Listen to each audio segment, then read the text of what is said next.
আজকে আমি এক্সপ্লেইন করব চরকিতে মুক্তি পাওয়া নতুন একটা ওয়েব সিরিজ বাজি। ক্রিকেট বেটিং সিন্ডিকেটের চক্রে পড়ে কিভাবে দেশের ক্রিকেট শেষ হয়ে যাচ্ছে পরিচালক তারই বিস্তারিত সাহস করে তুলে ধরেছে এই সিরিজটিতে। বেশ অনেক দিন পর তাহসান আর মিথিলা একসাথে অভিনয় করেছে এই সিরিজটাতে। তো চলুন এক্সপ্লেনেশনে মনোযোগ দিই। প্রথমে আমরা একটা ক্রিকেট ম্যাচ দেখি, যেখানে দেশের দুইটা বড় ক্লাব গোল্ডেন ড্রিমস এবং নর্দার্ন কিং এর মধ্যে খেলা হচ্ছিল। 192 রানের টার্গেটে ব্যাট করছিল গোল্ডেন ড্রিমসের ক্যাপ্টেন তাহসান। এখানে তার নাম থাকে আবির। তো আবির আর অপু ব্যাট করছিল। তারা দুজন বেশ ভালোই খেলছিল, কিন্তু একটা সিঙ্গেল রান নিতে যেয়ে ক্যাপ্টেন আবির আউট হয়ে যায়। তবে এই ম্যাচে অপু খুব ভালো খেলা করে। সে একাই সেঞ্চুরি করে ম্যাচ জিতিয়ে দেয়। ম্যাচ জিতে গোল্ডেন ড্রিমসের সবাই অপুকে নিয়ে খুব আনন্দ করে। এরপরে আমরা অপুর পরিবারে দেখি তার বড় ভাই তপু, সে পুলিশে চাকরি করে। তপু বাড়িতে আসলে অপু তার ভাইকে দেখায় সে অনেক ভালো খেলেছে আর ম্যান অব দ্য ম্যাচ হয়েছে। তবে তপু খুশি না, তার বউও তার উপরে রাগ করে যে তার ছোট ভাই এত ভালো খেলেছে, তাও সে খুশি না। তপু বলে, এমন খেলা করে কি জীবন চলবে? পড়াশোনা না করে চাকরি না করলে কি করে হবে? আজ হয়তো ভালো খেলেছে, পরে খারাপ খেললে টিম থেকে বাদ পড়বে, তখন কি হবে? এরপরে আমরা ক্যাপ্টেন আবিরকে দেখি। তার পার্সোনাল অ্যাসিস্ট্যান্ট সিনথিয়া এসে জানায় তাদের যে একটা ব্র্যান্ডের সাথে কন্ট্যাক্ট ছিল তারা সেটা রিনিউ করবে না, কারণ স্পন্সর কোম্পানি এখন নিউ জেনারেশনের জন্য নতুন মুখ চায়। অর্থাৎ তারা এখন অপুকে চায়। অপু যেহেতু আগের ম্যাচে অনেক ভালো খেলেছে তাই। আবির বলে, তাদের একটা স্পন্সর বাদ পড়েছে তো কি হয়েছে, আরও অনেকগুলোই তো আছে। পরের দিন সকালে তপু তার ছোট ভাই অপুকে প্র্যাকটিস সেশনে নামিয়ে দিয়ে আসতে যায়। অপু সেখানে বলে, আমিও তোদের সাথে খেলবো, 4 ছক্কা মারবো। তো সেখানে অপু তাদের সাথে মজা করে বাজিতে খেলা করে যে সে ছক্কা মারবে। এরপরে আমরা অপু আর জিতুকে দেখি, তারা হোটেলে বসেছিল। একটু পরে সেখানে আবির আসে। আবির অপুকে বলে যে তার ভাইয়ের সাথে সে যে প্র্যাকটিস সেশনে বাজি খেলেছে এটা ম্যানেজমেন্ট ভালোভাবে নেয়নি, এটা তাদের রুলসের বাইরে, তাই পরের ম্যাচে অপুকে বাদ দেওয়া হতে পারে। অপুর আবিরের কথাগুলো শুনে অনেক মন খারাপ হয়ে যায়। রাতে আমরা অপুর বড় ভাই তপুকে দেখি, তাদের অনেক দিন থেকে বেবি হয় না। তপুর বউ তাকে টেস্ট করতে যেতে বলে, কিন্তু তপু যেতে চায় না। এই নিয়ে তাদের মধ্যে ঝামেলা হয়। তপু তখন রাগ করে বারে চলে যায় লাল পানি খেতে। রাতে আবির অপুকে তার রুমে ডাকে। অপু ফ্রেন্ডদের সাথে পার্টি করায় একটু মদ খেয়েছিল। সেখানে আবিরের সাথে কথা বলতে গিয়ে অপু একটু উল্টোপাল্টা কথা বলে ফেলে। তখন আবির তাকে অনেক বকাঝকা করে আর একটা থাপ্পড়ও মারে। এদিকে তার ভাই বারে বসে লাল পানি খাচ্ছিল। তখন অপু তাকে ফোন করে, কিন্তু সে ফোন ওঠায় না। পরের দিন সকালে জিতু অপুকে তার রুমে ডাকতে আসে। অপুকে কয়েকবার ডাকলেও সে ওঠে না। তারপরে জিতু দেখে অপু মারা গেছে। আবির তখন একটা বিজ্ঞাপনের শুটিংয়ের কাজে ব্যস্ত ছিল। তখন একজন এসে অপুর মৃত্যুর খবর আবিরকে জানায়। আবির তো হতবাক হয়ে যায়। সে কাল রাতেই অপুর সাথে একটু খারাপ ব্যবহার করেছিল আর আজ সে মারা গেল। এরপরে সেখানে পুলিশের ডিবির লোকজন আসে তদন্তের জন্য। একটু পরে সেখানে তপুও আসে তার ভাইকে দেখতে। তার ভাইয়ের এমন মৃত্যুতে সে অনেক কষ্ট পায়, অনেক ইমোশনাল হয়ে পড়ে।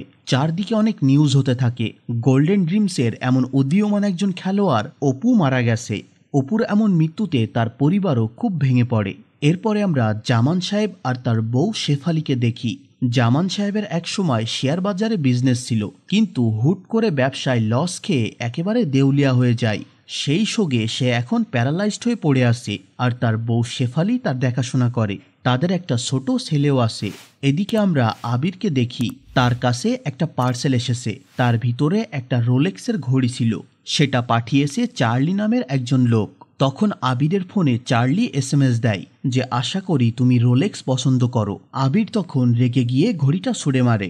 ছোট ভাইয়ের মৃত্যুতে তপু অনেক বেশি ভেঙে পড়েছে। আবির আর তাদের ক্লাবের সবাই আসে তপুকে সান্ত্বনা দিতে।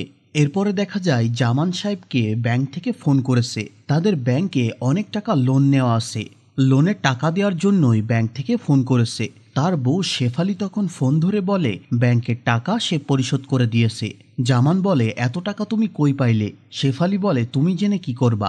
এদিকে আমরা আবিরের বাড়িতে দেখি, তার বউ তাকে ট্যুরে যাওয়ার প্ল্যানের কথা বলছিল, কিন্তু আবির না করে দেয়। কারণ অপু মারা যাওয়াতে আবির ভিতরে ভিতরে অনেক কষ্ট পাচ্ছে, যে অপু মারা যাওয়ার আগের রাতেই আবির তাকে অনেক বকাঝকা করেছিল। এরপরে পুলিশ হোটেলের স্টাফদের জিজ্ঞাসাবাদ করে। সেখানে রুকায়া নামের একজন স্টাফ, যে সেদিন রাতে অপুর ঘরে খাবার নিয়ে গিয়েছিল, পুলিশ তাকে জিজ্ঞাসা করলে রুকায়া বলে সে ওই দিন ছুটিতে ছিল, তার মায়ের শরীর খারাপ ছিল, এই জন্য সে হোটেলে যায়নি। কিন্তু পুলিশ তাকে সিসিটিভির ফুটেজ দেখায় যে ওই রাতে অপুর ঘর থেকে সে বের হচ্ছে। রুকায়া বলে এটা সে না, তার মতোই দেখতে কেউ। পরে তপু তার ডিবিতে যে ফ্রেন্ড ছিল তার সাথে কথা বলে, তার ভাইয়ের কেসটা তদন্ত টিমের মধ্যে তপুকে রাখার জন্য রিকোয়েস্ট করে। তবে সে বলে এতে তাদের স্যার পারমিশন দেবে না, কারণ তপু ভিকটিমের অনেক ক্লোজ তাই। এরপরে তপু তার ছোট ভাইয়ের ফ্রেন্ড জিতুর সাথে দেখা করে আর জানতে চায় অপু মারা যাওয়ার রাতে কি হয়েছিল। জিতু বলে তারা সেদিন তাদের আরেক ফ্রেন্ড নিকোলাসের রুমে পার্টি করছিল, সেখানে অপুর মন অনেক খারাপ ছিল, তাকে টিম থেকে বাদ দেওয়া হয়েছিল, আরও আবির তাকে অনেক বকাঝকা করেছিল, এই জন্যেই অপু একটু মন খারাপ করে মদ খেয়েছিল। এরপরে ওসি সাহেব তপুকে জানায় তার ভাই সুইসাইড করেছে।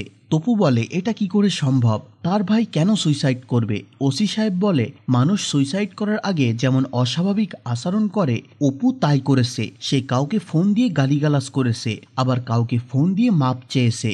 সেদিন রাতে অপু তার ভাইকে ফোন করেছিল, কিন্তু তপু ফোন উঠায়নি। অপুর অনেক মন খারাপ ছিল, তাই সে তপুকে একটা ভয়েস এসএমএসও পাঠিয়েছিল। তপু এখন সেটা শুনে অনেক ইমোশনাল হয়ে পড়ে। এদিকে আমরা শেফালিকে দেখি, সে রুকায়া নামের সেই হোটেলের স্টাফকে তার বাড়িতে এসে বেঁধে রেখেছে, তাকে মারধর করে আর বলে কাল তাকে হোটেলে না যেতে, কেউ জিজ্ঞাসা করলে বলবে তার মা অসুস্থ ছিল তাই সে দেখতে গিয়েছিল। পরের দিন রুকায়া হোটেলে আসলে তার একটা বন্ধু জামান তাকে জিজ্ঞাসা করে সে কাল কোথায় ছিল। রুকায়া বলে তার মা অসুস্থ ছিল তাই সে দেখতে গিয়েছিল।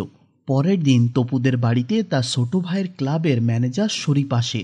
অপুর কিছু জিনিস ছিল তাই সে সেগুলো দিতে আসে। সে তপুকে অনেক সান্ত্বনা দেয় আর একটা টাকার চেকও দেয়, কিন্তু তপু সেটা পরে ছিঁড়ে ফেলে। তার ভাই নেই আর এখন সে টাকা দিয়ে কি করবে? এরপরে আমরা জিনিয়াকে দেখি, সে একজন সাংবাদিক। সে এসেছে অপুর মারা যাওয়ার বিষয়ে খোঁজ নিতে। ওসি সাহেব বলে অপু আত্মহত্যা করেছে। তাদের কথাবার্তার মাঝে সেখানে একজন পুলিশ এসে ওসি স্যারকে বলে রুম সার্ভিসের রুকায়া নামের মেয়েটা সেদিন আসলেই হোটেলে আসেনি, তবে আমরা তো সিসিটিভি ফুটেজে অপুর রুম থেকে একজনকে বের হতে দেখেছিলাম, সেটা তাহলে কে? তাদের কথা শুনে জিনিয়ার একটু সন্দেহ হয়, তাই জিনিয়া সেখান থেকে বের হয়ে রুকায়ার সাথে দেখা করতে তার বাড়িতে যায়। জিনিয়া রুকায়াকে জিজ্ঞাসা করে সেদিন রাতে সে অপুর রুমে কি করতে গিয়েছিল। রুকায়া বলে ওইটা সে ছিল না, সে তো ওই দিন ডিউটিতেই যায়নি। জিনিয়া তার সাথে কথা বলে সেখান থেকে চলে আসার সময় দেখা যায় জিনিয়ার উপরে কেউ নজর রাখছে। তারপরে শেফালির কাছে চার্লি নামে সেই অজানা লোকটা ফোন করেছে। চার্লি শেফালিকে মিস 45 বলে ডাকছিল। চার্লি বলে টিকটিকে মারা গেলেও লেজটা কিন্তু এখনো জীবিত আছে, তার লেজটা কেটে দিতে বলে। অর্থাৎ চার্লি শেফালিকে রুকায়াকে মেরে ফেলতে বলে। এদিকে দেখা যায় তপুকে অন্য জায়গায় ট্রান্সফার করা হয়েছে আর তাকে কিছুদিন ছুটি কাটাতে বলা হয়। তপু তখন তার কলিগ ফারুককে শরীফের একটা ছবি দেখিয়ে বলে এর বিষয়ে খোঁজ খবর নিতে। শরীফ ছিল ক্রিকেট অ্যাসোসিয়েশনের সেক্রেটারি। এরপরে শরীফ জামানের সাথে দেখা করতে আসে। তারা দুইজন একসাথে শেয়ার বাজারে ব্যবসা করত। মূলত শরীফই জামানকে শেয়ার বাজারের ব্যবসায় নিয়ে গিয়েছিল। সেখানে লস খেয়ে জামানের এই অবস্থা, আর শরীফের বাবার টাকা ছিল তাই সে বেঁচে গেছে। অন্যদিকে জিনিয়া আর তার অ্যাসিস্ট্যান্ট রোমান বসে কাজ করছিল। সেখানে জিনিয়া দেখে রোমান ক্রিকেটে বেটিং করছে। বেটিং সিস্টেমটা কেমন হয় তা আপনারা হয়তো জানেন। কে জিতবে, কখন কে আউট হবে, কত রান করবে, এই সব কিছুর উপরে একটা বাজি লাগানো হয়। তো যাই হোক, জিনিয়া রোমানকে জিজ্ঞাসা করে আজকে কার উপরে বাজি ধরেছে। রোমান বলে আবিরের উপরে। আজকে নাকি আবির অনেক ভালো খেলবে আর আগের ম্যাচেও তার অনেক লস হয়েছে। তখন জিনিয়া বলে তার মানে তুমি আগের ম্যাচে নর্দার্ন কিংসের উপরে বাজি ধরেছিলে, আর সেই ম্যাচ অপু অনেক ভালো খেলেছিল আর এজন্যই তারা ম্যাচ জিতে যায়, আর যারা বাজি ধরেছিল তাদের অনেক টাকা লস হয়ে যায়। রোমান বলে হ্যাঁ এটা ঠিক। এরপরে আবার গোল্ডেন ড্রিমস এবং নর্দার্ন কিংসের মধ্যে ম্যাচ শুরু হয়। এই ম্যাচে আবিরের অনেক ভালো খেলার কথা ছিল, কিন্তু আবির এক বলে আউট হয়ে যায়। তো যারা আবিরের পক্ষে বাজি লেগেছিল তারা এবারও টাকা লস খেয়ে যায়। রাতে তপুর যে কলিগ অপুর কেসের তদন্ত করছিল তার সাথে বসে লাল পানি খাচ্ছিল।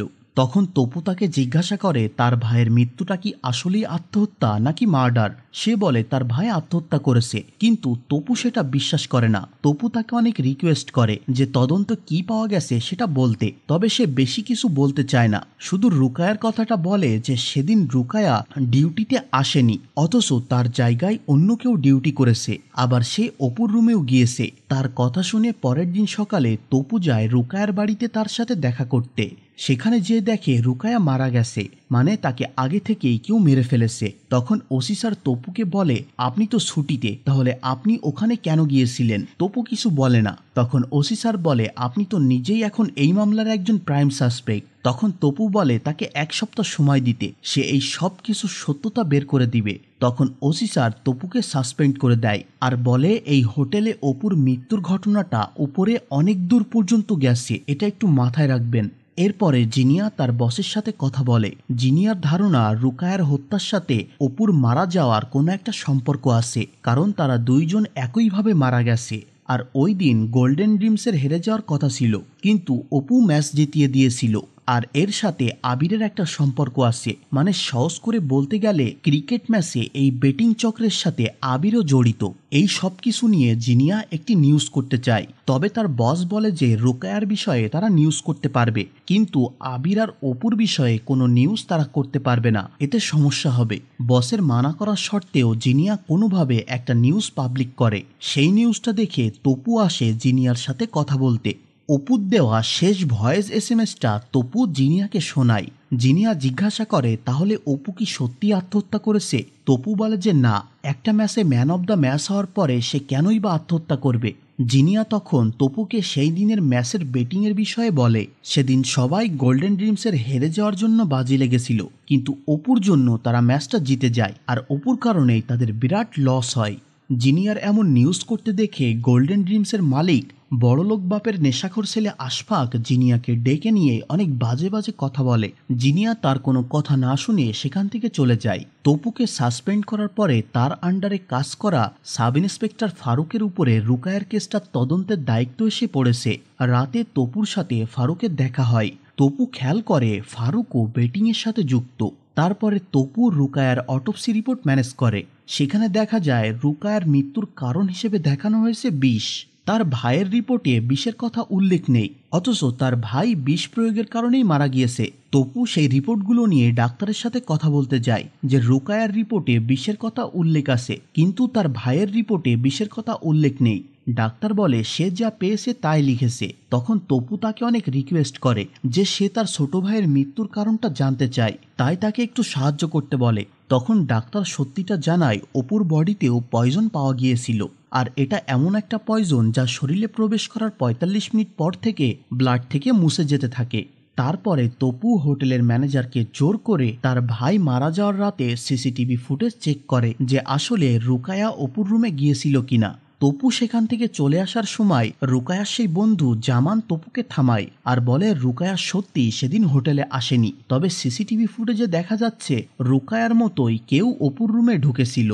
এদিকে ফাইনাল ম্যাচের সময় চলে আসে। তখন গোল্ডেন ড্রিমসের মালিক আশফাক আবিরকে ফোন করে বলে আবির এই ম্যাচে যেন খুব ভালো খেলে, ৪-৬ মারে, কিন্তু কোনোভাবেই যেন ম্যাচটা না জেতে, কারণ ম্যাচ জেতার চেয়ে ব্যাটিংয়ে টাকা বেশি। ব্যাটিং চক্রে পড়ে আবির দিনে দিনে শেষ হয়ে যাচ্ছিল।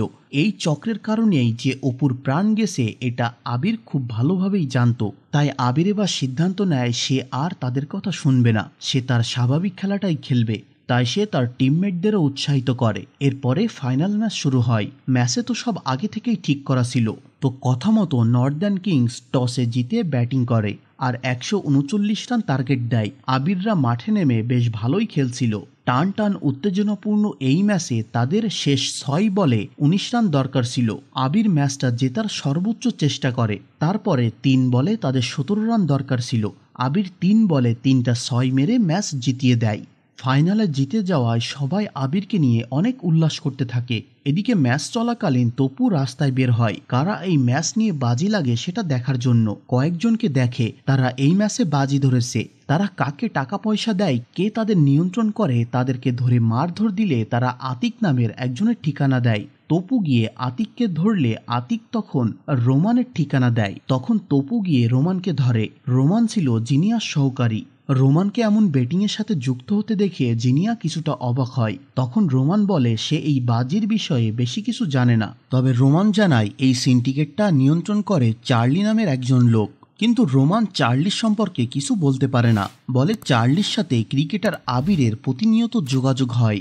এই কথা শুনে তপুর অনেক রাগ হয়ে যায়। আবিরের জন্যই হয়তো তার ভাইয়ের এই অবস্থা হয়েছে। তাই তপু আবিরকে ফোন করে বলে তাকে একটা ভয়েস SMS পাঠিয়েছে সেটা শুনতে। সেটা ছিল প্রথমবার যখন তপুর ছোট ভাই অপু আবিরের সাথে দেখা করেছিল। আবির তার ব্যাডে তার অটোগ্রাফ দিয়েছিল। তখন অপু খুশিতে আত্মহারা হয়ে তার বড় ভাইকে ভয়েস SMSটা পাঠিয়েছিল। সেটাই অপু আবিরকে ফরওয়ার্ড করে পাঠায়। অপুর ভয়েস SMSটা শুনে আবির অনেক ইমোশনাল হয়ে পড়ে। তবে আবিরের এইভাবে ভালো হয়ে যাওয়াটা আর বেটিং চক্রের কথা না শোনাটা তারা ভালোভাবে নেয় না, কারণ আবিরের জন্যই ফাইনালে তাদের অনেক লস হয়েছে। তাই আবিরের ক্যারিয়ার ধ্বংস করতে প্ল্যান করে আবিরের একটা ভিডিও তারা ভাইরাল করে দেয়, যেখানে দেখা যাচ্ছে একজন কল গার্ল আবিরের রুমে প্রবেশ করছে। এই ভিডিওটার জন্য আবির মানুষের কাছে ব্যাপকভাবে সমালোচিত হয়। বাসায় আবিরের ওয়াইফও তার সাথে অনেক ঝামেলা করে। আবির বুঝতে পারে যে বেটিং চক্রের কথা না শোনায় চার্লি প্ল্যান করে তার এমন ভিডিও ভাইরাল করে দিয়েছে। আবির ভালো করেই জানে সে এইভাবে বাঁচতে পারবে না, আর কতদিন সে এইভাবে মানুষকে ঠকিয়ে যাবে। তাই আবির সিদ্ধান্ত নেয় সে এই ম্যাচ ফিক্সিংয়ের বিষয়টি দেশের মানুষের সামনে আনবে। তাই সে ফেসবুক লাইভে এসে সন্ধ্যে 7টায় হোটেল হলিডেনে একটি প্রেস কনফারেন্সের কথা জানায়। সেখানে সে এই অদৃশ্য শক্তির মুখোশ সবার সামনে খুলে দেবে। আবিরের এই লাইভ দেখে আশফাকের রাগ হয়ে যায়। তাই সে চার্লিকে ফোন করে জানায়, কারণ আবির মুখ খুললে তারা সবাই শেষ হয়ে যাবে। তখন চার্লি শেফালিকে ফোন করে বলে আবিরকে মারতে হবে। শেফালি এই কাজ করতে রাজি হয় না। তখন চার্লি তাকে থ্রেট করে যদি সে কাজটা না করে তাহলে তার পরিবারকে শেষ করে দিবে। এদিকে আবির জিনিয়াকে ফোন করে বলে সে তার কাছে একটা এক্সক্লুসিভ ইন্টারভিউ দিতে চায়। আবিরের ফোন পেয়ে জিনিয়া তার সাথে দেখা করতে তার বাড়িতে আসে। এই পুরো সিরিজের মধ্যে আমরা তাহসান আর মিথিলাকে এই একটা সিনেই একসাথে অভিনয় করতে দেখি। সেখানে আবির সাংবাদিক জিনিয়াকে একটা পেনড্রাইভ দেয় আর চলে যাওয়ার সময় বলে as much as I hate you thank you, মানে তোমাকে আমি যতটাই ঘৃণা করি ততটাই ধন্যবাদ জানাই। পরিচালক এই কথার মাধ্যমে বাস্তবতা তুলে ধরেছেন কিনা সেটাও দেখার বিষয়। তো যাই হোক, আবিরের যে পার্সোনাল অ্যাসিস্ট্যান্ট ছিল সিনথিয়া তার সাথে শেফালি দেখা করে আর তার ফোনে তার বয়ফ্রেন্ডের সাথে একটা গোপন ভিডিও পাঠিয়ে তাকে ব্ল্যাকমেইল করে। আর আবির যে প্রোটিন শেক খেত তার সাথে বিষ মিশিয়ে সেটা সিনথিয়াকে দেয়, বলে এটা আবিরকে খাওয়াতে হবে। সিনথিয়া এই কাজটা করতে রাজি হচ্ছিল না, কারণ সে আবিরের অনেক ক্লোজ ছিল। তবে শেফালি তাকে খুব ব্ল্যাকমেইল করে এবং রাজি করায়। শেফালি সিনথিয়ার সাথে কথা বলে সেখান থেকে চলে যাওয়ার সময় হোটেল বয় মিজান তাকে দেখে ফেলে যে এই মহিলাকেই তারা সিসি ক্যামেরায় দেখেছে। তখন মিজান তপুকে ফোন করে বিষয়টা জানায়। তপু মিজানকে বলে তাকে ফলো করতে। তপুর কথা মতো মিজান শেফালিকে ফলো করে তার বাড়ি পর্যন্ত চলে আসে আর শেফালির ঠিকানা তপুকে জানিয়ে দেয়। এদিকে দেখা যায় সিনথিয়া সেই প্রোটিন শেকের বোতল নিয়ে আবিরের বাড়িতে চলে এসেছে আর আসল বোতলের জায়গায় বিষাক্ত বোতলটা রেখে দেয়। আবিরের মারার প্ল্যান করার পর আশফাক চার্লিকে ফোন করে বলে মিস 45 অর্থাৎ শেফালিকেও মেরে ফেলতে, কারণ শেফালি তাদের এতগুলো খুনের সাক্ষী। তাকে বাঁচিয়ে রাখলে চার্লি আশফাকদের বিপদ হতে পারে। তখন চার্লি তপুর সেই কলিগ সাব ইন্সপেক্টর ফারুককে ফোন করে বলে একজন কিলার হায়ার করতে যে শেফালিকে মেরে ফেলতে হবে। এরপরে তপু শেফালির বাড়িতে আসে আর শেফালিকে জেরা করে জানতে চায় সেদিন হোটেলে সে কি করছিল। তখন আমরা আসল ঘটনা দেখি যে অপুর সাথে আসলে কি হয়েছিল। সেদিন ম্যাচ শুরু হওয়ার আগে অপুর কাছে চার্লি ফোন করেছিল, বলেছিল ম্যাচটা যেন তারা হেরে যায়। তবে অপু রাজি হয়নি, সে চেয়েছিল তার সেরাটা দিয়ে খেলবে আর এখানে ভালো খেলে ন্যাশনাল টিমে চান্স পাবে। তাই সে ভালো খেলে ম্যাচ জিতিয়ে দেয়। এদিকে বেটিং চক্রের অনেক ক্ষতি হয়ে যায়, তাই তারা অপুর অনেক ছোটখাটো বিষয়ে ভুল ধরতে শুরু করে। পরের ম্যাচে অপুকে টিম থেকে বাদ দেওয়াও হয় আর সেই রাতে আবিরও তাকে বকেছিল। সব মিলে অপুর অনেক মন খারাপ হয়। তাই অপু তার ভাইকে ভয়েস SMS পাঠিয়েছিল যে তার এখানে অনেক মন খারাপ হচ্ছিল। এদিকে তখন রুকায়ার পোশাক পরে শেফালি রুমে এসেছিল। শেফালি অপুর খাবার পানির সাথে পয়জন মিশিয়ে রুম থেকে বের হয়ে যায় আর অপু রুমে এসে সেই পানি খেয়ে ফেলে আর মারা যায়। শেফালি এই সব কিছু তপুকে বলছিল। তারপরে শেফালি তপুকে বলে, আপনার কাছে কে বেশি গুরুত্বপূর্ণ, যে খুন করেছে নাকি যার অর্ডারে খুন হয়েছে? তখন শেফালি চার্লির ছবি তপুকে দেখায়। চার্লিকে দেখে তপু অবাক হয়ে যায়। তখন ফারুকের ভাড়া করা খুনি চলে আসে শেফালিকে মারতে। সে বেসিক্যালি ছিল পুলিশের সোর্স। তখন তপু তাকে থামানোর চেষ্টা করে। তাদের হাতাহাতির এক পর্যায়ে তার পিস্তল থেকে গুলি বের হয়ে শেফালির ছেলের গায়ে লেগে যায়, আর সে সেখানেই মারা যায়। শেফালি যেন এখানেই তার সব শাস্তি পেয়ে যায়। এদিকে সিনথিয়া আবিরকে নিয়ে প্রেস কনফারেন্সে যাওয়ার জন্য বের হয়। সেখানে আবির সিনথিয়াকে ধন্যবাদ দেয় যে সিনথিয়া সব সময় তার পাশে থাকে, তাকে কেয়ার করে। আবির তাকে ছোট বোনের চোখেই দেখে। কথা বলতে বলতে আবির সেই বিষাক্ত প্রোটিন শেকের বোতলে চুমুক দেয়, আর একটু পরেই সে অসুস্থ হয়ে যায়। সবাই তখন তাকে হাসপাতালে নিয়ে আসে। এদিকে আবিরের জন্য সাংবাদিকেরা এসে বসেছিল। আবির হয়তো আগে থেকেই বুঝতে পেরেছিল চার্লি বা আশফাকের লোকেরা তাকে সত্যিটা কখনোই বলতে দিবে না। তার সাথেও অপু বা রুকায়ের মতো অবস্থা হবে। তাই সে আগে থেকে জিনিয়ার কাছে যে পেন ড্রাইভ দিয়েছিল সেখানে সব কিছু ভিডিও করে রেখে গেছে। তখন জিনিয়া বুদ্ধি করে প্রেস কনফারেন্সে সেটা চালিয়ে দেয়। সেখানে আমরা আবিরকে বলতে শুনি সেও একদিন অপুর মতো বড় ক্রিকেটার হওয়ার স্বপ্ন নিয়ে খেলতে এসেছিল। প্রথম প্রিমিয়ার লিগে সে ভালো খেলে দলকে জিতিয়ে ম্যান অব দ্য সিরিজ হয়েছিল। সেই আনন্দে তারা সেদিন রাতে হোটেলে পার্টি করছিল। সেই পার্টিতে তাদের দলের মালিক আশফাক তাকে একটা ড্রাগস দিয়ে পুরোপুরি আনকনশাস করে তোলে, আর তার রুমে একটা কল গার্ল পাঠিয়ে সেটার গোপন ভিডিও করে রাখে, মানে যেটা এখন বর্তমানে ভাইরাল হয়ে গেছে। এই ভিডিওটার ভয় দেখিয়েই বছরের পর বছর তারা আবিরকে দিয়ে ম্যাচ ফিক্সিং, স্পট ফিক্সিং এর মতো জঘন্য কাজ করিয়েছে। তাদের কথা শুনলে আবির টাকা পেত, আর তাদের কথা না শুনলে ওই ভিডিও ভাইরাল করে দেওয়ার ব্ল্যাকমেইল করত। আর শেষে আবির চার্লির পরিচয় সবার সামনে বলে দেয়, আর এটাও বলে দেয় যে দলের মালিক আশফাক অপুর হত্যার সাথে সরাসরি জড়িত আছে। অন্যদিকে রাতের বেলা আমরা ক্রিকেট অ্যাসোসিয়েশনের সভাপতি শরীফকে দেখি। সে তার সব ব্যাগপত্র গুছিয়ে নিয়ে বাড়ি থেকে বের হচ্ছে।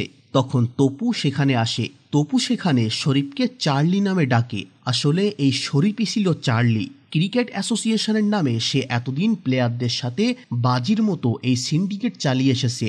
তখন তপুর সাথে চার্লির হাতাহাতি হয়। চার্লি তপুর দিকে বন্দুক তাক করে। তখন সেখানে শেফালি এসে চার্লির দিকে বন্দুক তাক করে। এই চার্লির কথাতেই শেফালি অপু আর রুকায়াকে মেরেছে। তখন চার্লি শেফালিকে গুলি করতে যায়, আর ঠিক সেই মুহূর্তে তপু বন্দুক বের করে চার্লির বুকে গুলি করে দেয়, আর চার্লি সেখানে মারা যায়। একদম শেষে আমরা আবিরকে দেখি। সে এখন হাসপাতালে মৃত্যুর সাথে লড়াই করছে।